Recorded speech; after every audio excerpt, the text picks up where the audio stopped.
Hi friends, நம்ம வீட்டில் இன்றைக்கி மத்தியான லன்ச்சு. இன்றைக்கி சனிக்கிழமை.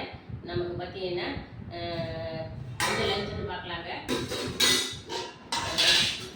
சுட சுடன்னு சாதம்,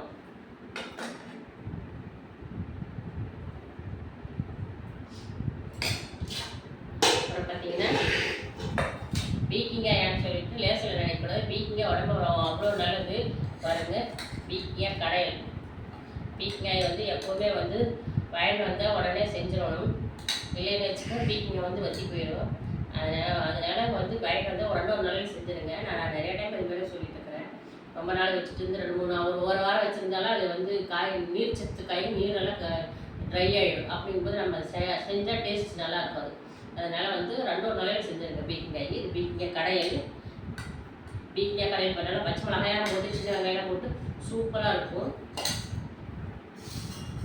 அப்படின்னு பார்த்தீங்கன்னா அதே மாதிரி தான் புடலங்காயும் வந்து நீர்ச்சத்து காய் தான். புடலங்காய் வந்து ரொம்ப ரொம்ப உடம்புக்கு நல்லது. அது பச்சை மிளகாய் போட்டு பொரியல் பண்ணியிருக்கிறேன் பாருங்கள். அப்புறம் எப்பவும் போல் நம்ம வீட்டில் பாருங்கள் ரசம் இருக்குது. அப்புறம் கொஞ்சம் தயிர் இருக்குது. அப்புறம் கொஞ்சம் மிக்சர் போட்டுக்கலாம்.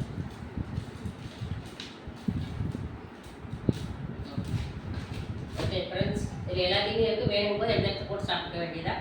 நம்ம வீட்டில் இன்றைக்கி லஞ்ச் என்னென்னா சுட சுட சாதமும் பீக்கிங்காய் குழம்பும் புடலங்காய் பொரியல், கொஞ்சம் மிச்சம் வச்சுருக்கேன், ரசம், தயிர் இருக்குது. இதுதான் நம்ம வீட்டில் லஞ்சு.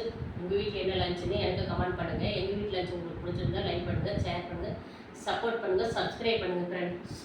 ஓகே ஃப்ரெண்ட்ஸ், சாப்பிட்டீங்களா நீங்கள்? நான் இப்போ தான் சாப்பிட போகிறேன்.